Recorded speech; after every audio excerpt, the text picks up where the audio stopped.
कैसे हैं दोस्तों। उम्मीद है सब लोग बहुत अच्छे होंगे, पढ़ भी रहे होंगे बेहतर तरीके से। आइए हम लोग आज पॉलिटी के नए टॉपिक की तरफ अग्रसर हो रहे हैं, बढ़ रहे हैं। बड़ा ही महत्वपूर्ण टॉपिक है, इससे क्वेश्चन एग्ज़ाम में डेफिनेटली आते ही रहते हैं इंडिविजुअल वर्षों में। हम लोगों ने निर्वाचन आयोग पढ़ा था। निर्वाचन आयोग के बारे में लगभग सारी चीज़ें हम लोगों ने जान रखी हैं। अब निर्वाचन आयोग के कुछ कार्य और कर्तव्य जो होते हैं उनके संदर्भ में भी हमको देखना है। बहरहाल हम लोगों का आज का जो टॉपिक है वह राजनीतिक दलों को मान्यता से रिलेटेड है, यानी कि राज्य स्तरीय कौन सी पार्टी कब राज्य स्तरीय राजनीतिक पार्टी घोषित की जाएगी, या कोई राजनीतिक जो पार्टी है वह राष्ट्रीय स्तर की पार्टी कब घोषित की जाती है, इससे रिलेटेड है। उसके क्या मानक है उनके संदर्भ में आज हम लोग चर्चा करने वाले हैं। जैसा कि आपको पता है कि किसी भी राजनीतिक दल को राज्य स्तरीय राजनीतिक दल या राष्ट्रीय स्तर का राजनीतिक दल घोषित करने के लिए जो आधिकारिक संस्था है वह निर्वाचन आयोग है। निर्वाचन आयोग कुछ मानक अपने बनाए रखता है। वो मानक क्या हैं, आज हम लोग उसी मानक पर चर्चा करेंगे। उन मानकों को पूरा करने के उपरांत किसी राजनीतिक पार्टी को राज्य स्तरीय पार्टी या किसी राजनीतिक पार्टी को राष्ट्रीय स्तर की पार्टी घोषित की जाती है। ये राष्ट्रीय स्तर की पार्टी या राजनीतिक स्तर की जो पार्टियां घोषित की जाती हैं, इससे जो प्रश्न आयोग में आते हैं वो मोस्टली आपको कूट में देगा, और कूट में मिलान में आपको करना होगा, जिसमें पूछेगा कि कोई राजनीतिक पार्टी राज्य स्तरीय पार्टी होगी। ठीक है, ऑप्शंस दिए गए होंगे आपको। उन ऑप्शंस में से 4 ऑप्शंस होंगे। उन 4 ऑप्शंस में से कोई एक या तो उससे मेल खाता होगा या तो उन तीनों से मेल नहीं खाता होगा। समझ रहे होंगे बात को। उसी स्तर से राष्ट्रीय स्तर की पार्टी के लिए पूछेगा, तो इसके बारे में भी आपको बहुत अच्छी तरीके से मालूम होना चाहिए, बड़ा ही महत्वपूर्ण है। आइए जानने की कोशिश करते हैं। ये हमारे व्यवहारिक ज्ञान के लिए भी बहुत आवश्यक है और कंपटीशन के भी दृष्टिकोण से काफ़ी महत्वपूर्ण है। ठीक है, स्टार्ट करते हैं। पहले स्टार्ट करते हैं कौन सी राजनीतिक पार्टी राज्य स्तरीय पार्टी होने के लिए क्या मानक है। तो राज्य स्तरीय पार्टी होने के कुल टोटल 5 मानक हैं। ठीक है, इन 4-5 मानकों में से कोई एक मानक पूरा कर ले कोई राज्य स्तरीय पार्टी, तो वह राज्य स्तर की पार्टी हो जाएगी। ठीक है, तो राज्य स्तर की पहले पार्टी के बारे में देखेंगे, फिर उसके बाद में राष्ट्रीय स्तर की पार्टी के बारे में क्या रिक्वायरमेंट होती है और कितनी रिक्वायरमेंट को पूरी करने के बाद कोई पार्टी राष्ट्रीय स्तर की पार्टी घोषित की जाती है निर्वाचन आयोग के द्वारा। जैसा कि आपको बता चुका हूं कि इसको घोषित कौन करता है, निर्वाचन आयोग घोषित करता है। किसी को जो चिन्ह मिलते हैं उन चिन्हों को कौन घोषित करता है, वही निर्वाचन आयोग ही उनको चिन्ह दिलाना और इवन चिन्ह छीनने का भी कार्य जो करता है कि किसके हिस्से में कौन सा चिन्ह जाए, तो वो सब रिस्पॉन्सिबिलिटी जो निर्वाचन आयोग की होती है। एग्जाम में क्वेश्चन इससे भी पूछेगा कि किसी राजनीतिक पार्टी के चिन्ह छीनने की बात हो रही है या चिन्ह देने की बात हो रही है, कौन देगा, तो उसमें राष्ट्रपति नहीं होंगे। अब निर्वाचन आयोग को ही सारी रिस्पॉन्सिबिलिटी दी गई है, तो उसकी सारी चीज़ें अगर किसी राजनीतिक पार्टी में, जैसे सपा में आपने देखा राज्य स्तरीय पार्टी है, उसमें डिस्प्यूट होने पे तो आदरणीय मुलायम सिंह जी और अखिलेश जी थे, उनमें डिस्प्यूट हुआ कि किसको साइकिल का चुनाव चिन्ह दिया जाए एक्चुअल राजनीतिक पार्टी का। तो उसमें फैसला करने वाली जो बॉडी संस्था थी वो निर्वाचन आयोग है। ठीक है, निर्वाचन आयोग ही करेगा उसके संदर्भ में जो भी निर्णय लेने होंगे। ठीक है, तो ये भी क्वेश्चन साधारण तौर पे भी पूछ सकता है कि किसी राजनीतिक पार्टी को राष्ट्रीय स्तर की या राज्य स्तर की पार्टी घोषित करता है, कौन करेगा, तो निर्वाचन आयोग ऑप्शन में होगा, तो वो ऑप्शन आप सही रहेगा। ठीक है, आइए देखते हैं राज्य स्तरीय पार्टी के मानक क्या क्या हैं, कि कौन सी पार्टी इन रिक्वायरमेंट को पूरी करेगी तो राज्य स्तरीय पार्टी कहलाएगी। ठीक है, तो पहला मानक है, तो पहला मानक यहाँ पे देखिए लिखा हुआ है कि कोई अगर राजनीतिक पार्टी, आप जान लीजिए ऐसे कि अगर 6% मतदान वो प्राप्त करती है, ध्यान से सुनिएगा, राज्य स्तरीय पार्टी के बारे में भी हम लोग बात कर रहे हैं, चाहे लोकसभा का चुनाव हो चाहे वो राज्यों की विधानसभाओं का चुनाव हो, यानी कि जब राज्य स्तरीय कोई पार्टी घोषित होगी तो किसी राज्य विशेष की होगी ना, ये राष्ट्रीय स्तर की तो है नहीं, तो उस राज्य के विधानसभा के चुनाव में या लोकसभा का जो चुनाव हो रहा है उस लोकसभा के चुनाव में 6% वोट वह प्राप्त करे। ठीक है, जो उसके राज्य में जितने भी वोटिंग हो रही लोकसभा के चुनाव में या राज्यसभा के या विधानसभा के चुनाव में जो वैध मत पड़ रहे हैं या वोटिंग में वैध मतों की संख्या का 6% वो प्राप्त करे, और साथ ही साथ 2 विधानसभा की सीटें प्राप्त कर ले। ठीक है, तो वह कौन सी पार्टी, राज्य स्तरीय पार्टी हो जाएगी। यही बात है, तो मैं अभी इसको आप बता रहा हूँ। यदि कोई राजनीतिक पार्टी लोकसभा या संबंधित राज्य, लोकसभा होगा तो लोकसभा के चुनाव ऑल ओवर इंडिया होते हैं ना, किसी एक राज्य में तो होता नहीं है लोकसभा का चुनाव कि इस राज्य का लोकसभा का चुनाव है ना। लोकसभा के चुनाव जो होते हैं बेटा चरणों में होते हैं और प्रत्येक राज्य में होते हैं, ठीक है। विधानसभाओं के चुनाव इंडिविजुअल होते हैं, ठीक है। जब केंद्रीय चुनाव होगा यानी लोकसभा का चुनाव होगा तो सभी राज्यों में, तो लोकसभा में राज्य जो चुनाव होगा उसमें उस राज्य में उसको लगभग 6% वोट मिलने चाहिए, ठीक है। या विधानसभा का अगर चुनाव हो रहा है तो वहाँ पर भी 6% वोट मिले, और साथ ही साथ विधानसभा के चुनाव में वह दो सीटें जीत भी जाए तब वह राज्य स्तरीय पार्टी हो जाएगी, तो आपको इसको दर्जा मिलेगा। तो वही चीज़ है, लोकसभा अथवा संबंधित राज्य की विधानसभा में पिछले आम चुनाव के दौरान राज्य में पड़े कुल वैध मतों में से कम 6% मत हासिल करने के साथ साथ कम से कम 2 सदस्य विधानसभा के लिए चुने जाएं, यानी 2 सीटें वह जीते। तो पहला मानक राज्य वाले में क्या हो गया कि आप उसको कह सकते हैं, इसको एक कोटे मैं आपको बता दे रहा हूँ, ये आप सूत्र बना लीजिएगा, आपको याद हो जाएगा। लोकसभा ऑब्लिक लोकसभा के चुनाव, ठीक है, चुनाव ऑब्लिक राज्य, उस राज्य की विधानसभा के चुनाव, राज्य की विधानसभा के चुनाव में, ठीक है। क्या करेंगे, चुनाव में क्या कर सकते हैं, इसमें 6% वोट, क्या करेंगे यहाँ पे 6% वो वैध वोट, यहाँ पे 6% जो वोट हैं वह वैध वोट हैं, क्या है, वैध, यानी इनवैलिड नहीं होने चाहिए, अवैध नहीं होने चाहिए, वैध वोट, ठीक है, वैध वोट मिले, ठीक है। और प्लस साथ ही साथ इसमें क्या ऐड कर देंगे, अब इसके साथ प्लस लगा देंगे, प्लस लगा करके 2 विधानसभा की सीटें, 2 विधानसभा की सीटें। अब देखिए कौन सी विधानसभा होगी, उसी राज्य की विधानसभा, जिस राज्य में की राजनीतिक पार्टी के रूप में वो जाना प्राप्त कर रहा है, तो 2 विधानसभा सीटें प्राप्त करे, तो एक मानक यह हो गया। इस सूत्र के रूप में आप इसको बना सकते हैं बच्चों, ऐसे आप याद करने के लिए आपको आसान ईजी हो जाएगा ये। तो क्या हो जाएगा, लोकसभा के चुनाव में या राज्यों के विधानसभा के चुनाव हो रहे हैं उनमें 6% वोट पाए, उस राज्य का जितना वैध मतदान हो रहा है उसमें से 6% वोट वो प्राप्त करें और 2 विधानसभा की सीटें भी जीत जाएं, तो वो क्या हो जाएगा, राज्य स्तरीय पार्टी के लिए आधिकारिक हो जाएगी। ये पहला है, इसका मानक हो गया, ठीक है।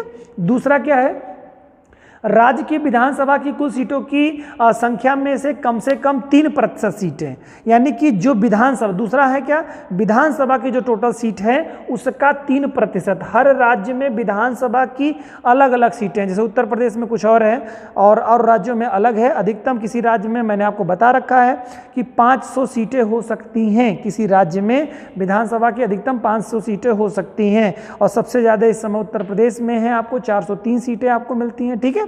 तो उस जो विधानसभा की जो सदस्यों की टोटल संख्या है उसका 3% सीट वह राजनीतिक कोई पार्टी प्राप्त करे। साथ ही साथ देखिए क्या क्या और बातें हैं, 3% प्राप्त करे या कम से कम 3 सीटें। इसका मतलब देखिए ये 3% किसी भी कंडीशन में 3 से कम नहीं होना चाहिए, 3% से मतलब कम नहीं होना। जैसे मान लो किसी राज्य में विधानसभा की, जैसे बहुत सारे राज्य हैं जहाँ पर आपको 40, 36 सीटें ही हैं विधानसभा, सिक्किम वगैरह के बारे में आपने पढ़ा है, गोवा के बारे में पढ़ा है, ये सब क्या राज्य हैं जिनके राज्यसभा विधानसभाओं की जो सीटें हैं वो बहुत कम हैं। तो यहाँ पर बताया गया है कि उस राज्य की जो विधानसभा की सीटें हैं उनका 3%, ठीक। तो मान लो अगर 200 सीटों का कोई विधानसभा है तो उसका 3% आप देखेंगे तो 3 दूनी के 6 यानी 6 सीट हो गई, यानी विधानसभा की 6 सीटों पे वो जीत गए तो राज्य स्तर की पार्टी हो गई। लेकिन अगर हम वही सिक्किम की बात कर लेंगे और छोटे छोटे जो राज्य हमारे हैं उनकी बात कर लेंगे तो वहाँ पर क्या हो जाएगा, सीटें बहुत कम हैं। तो मान लो अगर हम बात कर लेते हैं 36 या 40 की सीटों की बात कर लेते हैं तो 40 में से अगर 3% निकालेंगे तो बिल्कुल कुछ मतलब ही नहीं है इसका। ये सीटें अगर आप देखेंगे तो संख्या कम आपको दिखाई देगी किसी भी कंडीशन, यानी कि वह जो 36 सीटें हैं, अगर मान लो 40 वाली सीटें अगर देखते हैं, 40 सीटों में अगर हम 3% का मानक लगाएंगे तो कितनी सीटें आएंगी, हमारा 3% में तो बिल्कुल एक ही सीट, 2 सीट के करीब में हमारा 2 भी सीट नहीं बनेगी हमारी। अगर हम देखेंगे 40 सीटों में से अगर हम निकालते हैं, 40 का अगर हम परसेंटेज निकालेंगे तो कितनी हो जाएंगी, अगर हमारा 100 में से अगर हम करेंगे तो 100 में से क्या होता है 3%, मतलब तब 3 होता है, 100 में 3 होता है ना, यहाँ 40 में, तो 40 में आप निकालेंगे तो बहुत कम परसेंटेज हो जाएगा, यानी कि वो लगभग 3 नहीं पूरा हो पाएगा। यानी कि समझने के लिए बस मैंने इतनी बातें आपसे कहीं, कंफ्यूज मत होइएगा कि पूरे राज्यों की जो सीटें आपकी हैं वह किसी भी कंडीशन में 3% सीटें या तो आप प्राप्त करें, और वो 3% सीटें जो हैं किसी भी कंडीशन में 3 से कम नहीं होनी चाहिए। ये नहीं पता जब 3% आपने सीटें बटोरी तो आपने एक सीट केवल जीते, किसी राज्य के मानक में 1 सीट या 2 सीट जीते, तो वो सीटें कम से कम 3 होनी, यानी 3% किसी भी कंडीशन में 3 से कम नहीं होना चाहिए, 3 सीट से कम नहीं होना चाहिए। क्लियर हो गया। तो दूसरा मानक है चुनाव जो हुआ उसमें क्या है, जो विधानसभा की सीटें, यानी उत्तर प्रदेश में किसी को राज्य स्तरीय पार्टी अगर दर्जा प्राप्त करना है तो 400 सीटें, लगभग 403 है, तो मैं 400 अप्रॉक्स आपको समझने के लिए बता रहा हूँ। तो इसका हो जाएगा 3 चौक के 12, यानी 12 सीटें वह कम से कम जीते, 12 सीटें कम से कम जीते, तब वह उत्तर प्रदेश में राज्य स्तरीय पार्टी होने का दावा कर सकती है। ठीक है, इससे कम सीटों में वह राज्य स्तरीय पार्टी का दावा करने का हकदार नहीं होगा। और ये 12 सीटें क्या है, किसी भी कंडीशन में 3 से कम नहीं है ना, तो दूसरा वाला मानक भी आपका पूरा हो गया होगा। ठीक है, तो इसको आप समझना होगा क्या, इसको आप अगर सूत्र के रूप में बेटा बना के याद करना चाहते हैं तो इसको इस रूप में लिख लीजिए कि राज्य की विधान सभा की कुल सीटों का 3% और वहीं ब्रैकेट में लिख लीजिएगा। ठीक है, 3%, और यह जो 3% है किसी भी कंडीशन में 3 सीट से कम नहीं होना चाहिए, किसी भी कंडीशन में 3 सीट से कम नहीं होना चाहिए, बस इतना मानक लिख लीजिएगा। तो 2 मानक हो गए, आपको याद हो गया होगा। पहला क्या था, लोकसभा और राज्यों की विधानसभाओं में हो 6% वोट पा जाए वो, और या तो 2 सीट विधानसभा की सीटें पा जाए। दूसरा मानक क्या बताया मैंने बताया दूसरा मानक कि टोटल जो सीटें हैं वहाँ की उसका 3% प्राप्त करें कम से कम, और वो 3% कम से कम जो है वो 3 से कम नहीं होना चाहिए। तो दोनों में जो ज़्यादा होगा उसी का मानक माना जाएगा। ठीक है, तो ये दूसरा मानक हो गया, राज्य स्तरीय पार्टी हो जाएगी। तीसरा मानक क्या है बच्चों, कोई दल लोकसभा के चुनाव में कुल वैध पड़े मतों का 6% प्राप्त कर ले, ठीक है, तथा संबंधित राज्य की लोकसभा की कम से कम 1 सीट प्राप्त कर ले। यानी कि वही वाला मानक, जैसे देखिए यहाँ पर पहले वाले मानक में क्या था कि लोकसभा या राज्यों की विधानसभा के चुनाव में 6% वोट पाए और विधानसभा की 2 सीटें प्राप्त करे, ठीक है, तो वो राज्य स्तर की पार्टी। तीसरे वाले स्टेटमेंट में क्या है, लोकसभा के चुनाव में, ठीक है, लोकसभा के चुनाव में वह 6% वैध मत प्राप्त करे और 1 लोकसभा की सीट भी प्राप्त कर ले। ठीक है, लोकसभा के चुनाव में 6% वो मतदान प्राप्त करे और साथ ही साथ 1 लोकसभा की सीट प्राप्त कर ले, तो वो भी वो राजनीतिक पार्टी, राज्य स्तरीय राजनीतिक पार्टी हो जाएगी। यानी कि जो पहला वाला कंडीशन जो आपने देखा उसमें लिखा गया था 6% वैध मत पा रहे हैं, साथ ही साथ प्लस 2 विधानसभा की सीटें थी। अगर 2 विधानसभा की सीटें को हम इरेज कर दें, वहां पर लिख दें 1 लोकसभा की सीट, तो भी वो जीत मानी जाएगी, यानी राज्य स्तरीय की पार्टी मान ली जाएगी। ठीक है, तो ये तो इंप्लीमेंट क्या हो गया, पहले वाले रूल में ही हो गया। यानी कि यहाँ पर ये जो लिखा था लोकसभा के कुल चुनाव में या राज्यों की विधानसभा के चुनाव में 6% वैध मत प्राप्त करे, और यहाँ पर जो प्लस लगा करके लिखा है 2 विधानसभा की सीटें, वहां पर लिख सकते हैं 1 लोकसभा की सीटें।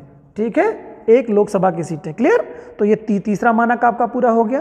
ठीक है, 1 लोकसभा की सीटें ये कर लेंगे। चौथा क्या है बेटा, किसी राजनीतिक पार्टी घोषित करने के लिए राज्य स्तरीय पार्टी के लिए किसी राजनीतिक दल को संबंधित राज्य के कुल लोकसभा सीट से में 25 से भाग देने पर जो परिणाम आता है उतनी सीट प्राप्त हो। ठीक है, अब देखो क्या है इसका मतलब, किसी राजनीतिक दल का संबंधित राज्य की कुल लोकसभा की सीटों में 25 से भाग देने पर जो परिणाम आता है उतनी सीट प्राप्त कर ली हो, किसमें, लोकसभा के चुनाव में। अगर मान लो उत्तर प्रदेश का, जैसे उत्तर प्रदेश में क्या 80 सीटें हैं लोकसभा की, क्लियर, पता होगा आपको 80 सीटें हैं, इसमें 25 से भाग देते हैं। ठीक है, 25 से भाग देने पर जो आता है, अब 25 से भाग देंगे तो ये लगभग 3 बार जाएगा आपका, तो 3 बार जाएगा 75 हो जाएगा आपका, 5 बचेगा आपका। ठीक है, 5 के बाद में आगे जाएंगे तो पॉइंट में चला आएगा, यानी कि 2 चला गया, 3 बार गया, सॉरी 25 यहाँ 75 होता है ना, 3 बार। तो क्या कह रहा है यहाँ पर, 25 से भाग देने पर जो परिणाम आता है उतनी सीटें प्राप्त, यानी लगभग 3 लोकसभा की सीट ही केवल जीत जाए, 3 लोकसभा की सीट ही जीत जाए तो भी वो राजनीतिक पार्टी हो सकती है। बाकी वो अगर 6% वो नहीं भी प्राप्त कर पाई है, क्या नाम है, चाहे विधानसभा के चुनाव में या लोकसभा के चुनाव में 6% भी सीट नहीं, मतलब वैध मतों की मत जो पड़े हैं वो नहीं प्राप्त किया है, लेकिन उन्होंने 3 सीट से ज़्यादा सीटें जीत ली हैं। लोकसभा की, तो भी वो राज्य स्तरीय पार्टी बनने की हकदार हो जाएगी। क्लियर हुआ कॉन्सेप्ट? चलिए आगे देखते हैं। अब चौथा मानक इन्होंने बताया वो हो गया। पांचवा मानक क्या है? कोई दल लोकसभा अथवा विधानसभा के चुनाव में कुल वैध मतों का 8% प्राप्त कर लेता है तो भी वह राजनीतिक पार्टी हो जाएगी। यानी कि अगर मान लो कोई व्यक्ति है, लोकसभा का चुनाव हो रहा है, सॉरी कोई राजनीतिक पार्टी है, लोकसभा का चुनाव हो रहा है और उसमें वो 8% वोट पा गई, 8 जो वैध वोट मत पड़े वह 8% अकेले प्राप्त कर लिया उसने, ठीक है। तो 8% जब उसने मत प्राप्त कर लिया तो एक भी सीट नहीं निकली, तब भी वह राजनीतिक पार्टी राज्य स्तरीय राजनीतिक पार्टी घोषित कर दी जाएगी। क्लियर? इसमें सीट का कोई रोल नहीं है। यहाँ पर क्या बच्चों रोल है? यहाँ पर 8% का रोल हो गया, ठीक है। तो आई होप आप पांचों समझ गए होंगे, पांचों में कोई डाउट नहीं होगा। पहले में क्या था, फिर से मैं एक बार रिपीट कर दे रहा हूँ सारे को, आप देख लीजिए। पहले वाले में क्या था कि लोकसभा या राज्यों की विधानसभा के चुनाव में 6% मत प्राप्त करे और प्लस 2 विधानसभा की सीटें प्राप्त करे तो भी वो राज्य स्तरीय राजनीतिक पार्टी हो गई। दूसरा मैं पिछले वाला जोड़ दे रहा हूँ कि क्या 6% वोट लोकसभा या राज्यों की विधानसभा में मत प्राप्त करे प्लस 1 लोकसभा की सीट प्राप्त कर ले, तब भी वो हो जाएगा, ठीक है। उसके बाद में क्या है, तीसरा आपका इसके बाद में था क्या, तीसरे में था कि 3% यानी कि जो विधानसभा की जो कुल सीटें हैं वह 3% सीटें प्राप्त कर ले, ठीक है। और 3% किसी भी कंडीशन में 3 से कम ना हो तो ये हो जाएगा। इसके अलावा क्या था आपका, इसके अलावा आपका था कि 8% टोटल वैध मतों का 8% प्राप्त कर ले, ठीक है। 8% अगर प्राप्त कर लेता है लोकसभा के चुनाव में, जो कि 2011 में यह शर्त जोड़ी गई थी, अगर 8% वोट पा जाता है तो भी वो राजनीतिक पार्टी हो जाएगा। तो ये 4 आपके मानक हो गए। और पांचवा आपका था कि जो राज्य के कुल लोकसभा की जो सीटें हैं उसमें 25 से भाग देने पर, ठीक है, 25 में भाग देने पर जितना आता है उतना अगर प्राप्त कर लेता है तो अभी राज्य स्तरीय पार्टी हो जाएगी। तो ये 5 मानक आपको कंफर्म हो गए, ठीक है। ये तो बच्चों हो गया राज्य स्तरीय किसी को राजनीतिक पार्टी घोषित करने के लिए मानक हो गया। अब हम लोग देखते हैं राष्ट्रीय स्तर पे कोई पार्टी कैसे राष्ट्रीय स्तर की पार्टी घोषित की जाती है, निर्वाचन आयोग उसमें क्या ध्यान रखता है, क्या कंडीशन रखता है, उसके बारे में चर्चा करते हैं। आइए देखते हैं इसमें क्या है। ये भी बड़ा ही आसान है और मानक उसी के अनुरूप है, लेकिन इसको थोड़ा हम लोग देखते हैं। इसमें सुधार भी 2016 में कुछ किए गए हैं, उन सुधारों के भी संदर्भ में भी हम लोग चर्चा करेंगे। सॉरी,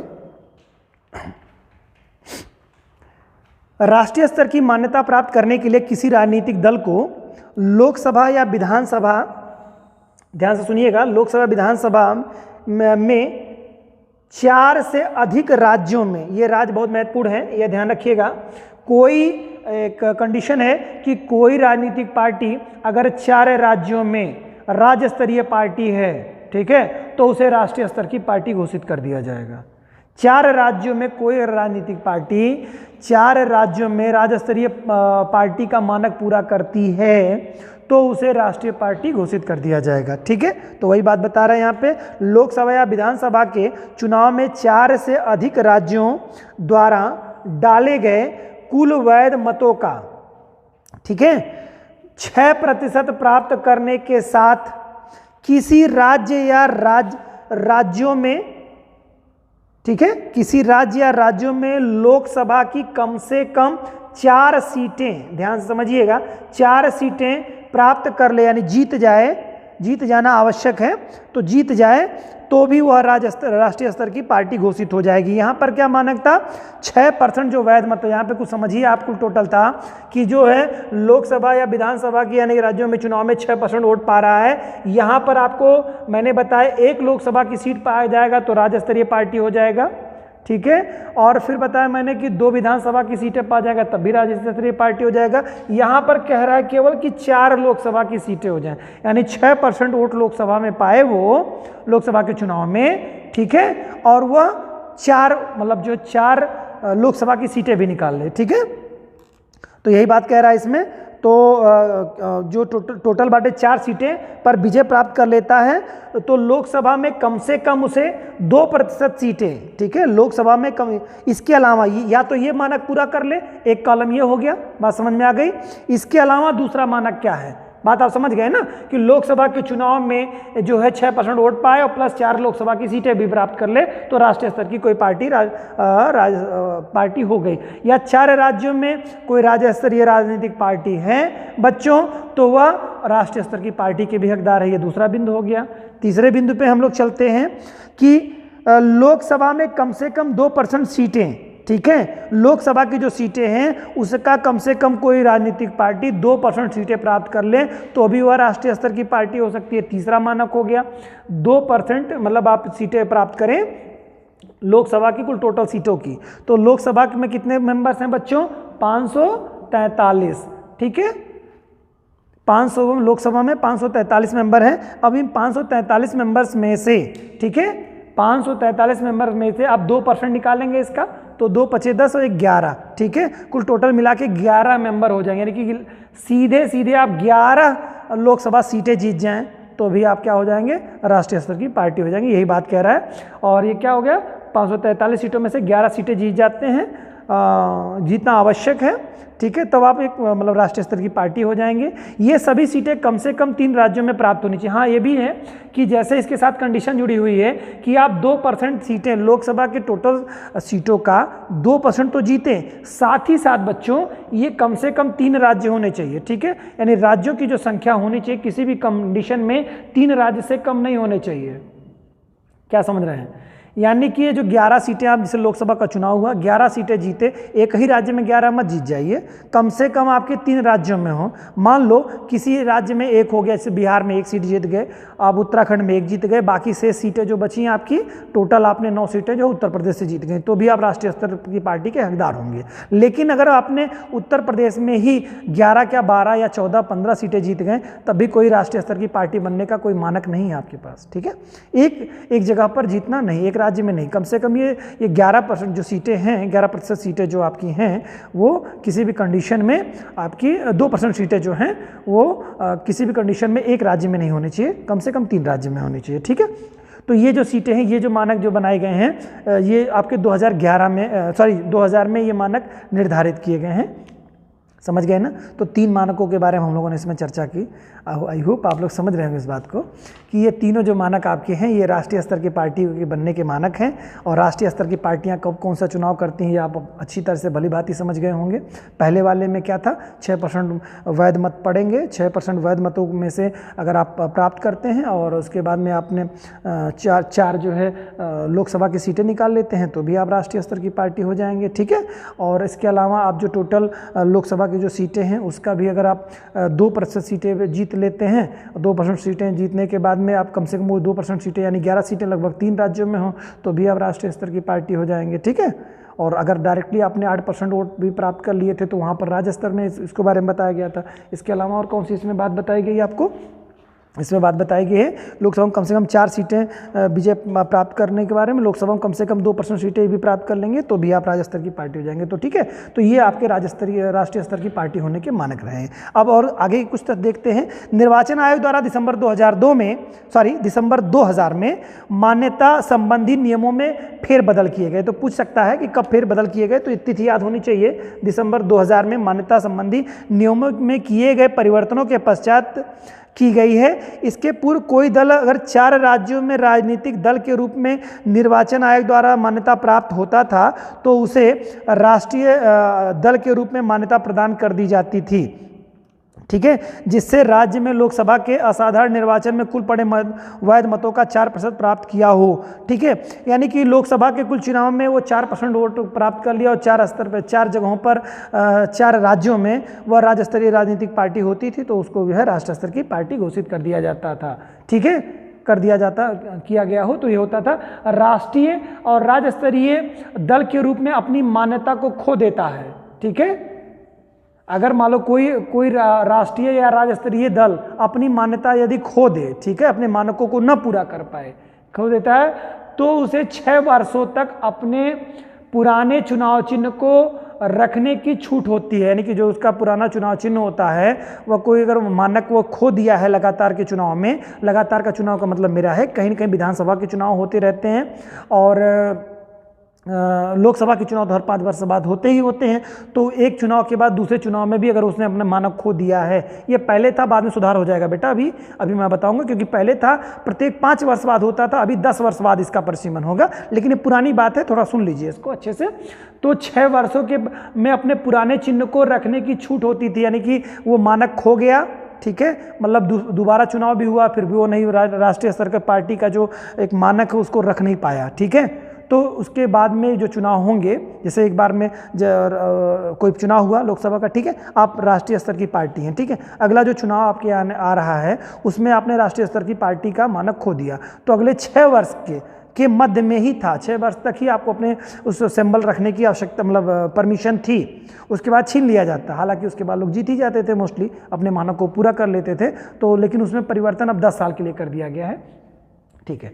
परंतु मान्यता प्राप्त दल को प्राप्त होने वाली विशेष सुविधाएं, जैसे चुनाव के समय इसमें क्या होता है, राष्ट्रीय स्तर की जो पार्टियां होती है बच्चों, उनको काफ़ी कुछ फैसिलिटीज़ भी दी जाती हैं, जैसे उनको क्या होता है कि टीवी पे ऐड आना, ठीक है, प्रचार वगैरह के लिए उनको वायुयान की सुविधाएं दी जाती हैं, मतलब काफ़ी कुछ फैसिलिटीज़ उनको दिया जाता है, और मैक्सिमम जो राष्ट्रीय स्तर की पार्टियां उनको जनसभाएं करने की ज़्यादा परमिशन दी जाती है अपेक्षा राज्य स्तरीय पार्टियों के, ठीक है। तो ये कुछ बड़ी विशेष सुविधाएं होती हैं, तो जैसे मैंने आकाशवाणी या दूरदर्शन पर निःशुल्क प्रचार सामग्री देने का प्रावधान भी किया गया है, ठीक है, तो वो सब कोई शुल्क नहीं देना पड़ता है उनको, राष्ट्रीय स्तर की जो पार्टियां होती हैं वो राष्ट्रीय स्तर के जो चैनल होते हैं उन पे ये समाप्त फ्री में दिया जाता है। निर्वाचन आयोग ने 22 अगस्त 2016 को नियमों में संशोधन करते हुए यह निर्धारित कर दिया कि राजनीतिक दलों के दर्जे की समीक्षा अब 5 वर्षों में न होकर 10 वर्षों में। अभी मैंने पहले आपसे जिक्र किया था कि कोई भी पार्टी राज्य स्तरीय पार्टी है या राष्ट्रीय स्तर की पार्टी है, मतलब है का मतलब जो पहले से डिक्लेयर कर दिया गया कि ये राष्ट्रीय स्तर की पार्टी है, राज्य स्तर की पार्टी है, तो उसका मूल्यांकन 5 वर्ष में पहले होता था। अभी क्या हो गया, 2016 से, अगस्त 2016 से वो 10 वर्षों बाद उसका मूल्यांकन होगा कि क्या वह राष्ट्रीय स्तर की या राज्य स्तर की पार्टी रह गई है कि नहीं रह गई है। उम्मीद है अब आपको ये बात समझ में आ गई होगी, कौन सी पार्टी आपकी राज्य स्तरीय पार्टी है, कौन सी पार्टी आपकी राष्ट्रीय स्तर की पार्टी है, इसमें कहीं कोई संदेह, कोई आपको डाउट नहीं होगा, और आप भली बात समझ चुके होंगे कि राज्य स्तरीय पार्टी प्राप्त करने के लिए क्या मानक है। एग्जाम में आपके क्वेश्चन आएगा बच्चों, तो कृपया करके इसको बहुत बारीकी से ध्यान दीजिएगा, 1 बार 2 बार वीडियो देख लीजिएगा, फिर आपको कोई कॉन्सेप्ट में दिक्कत नहीं होगी। धन्यवाद आपको।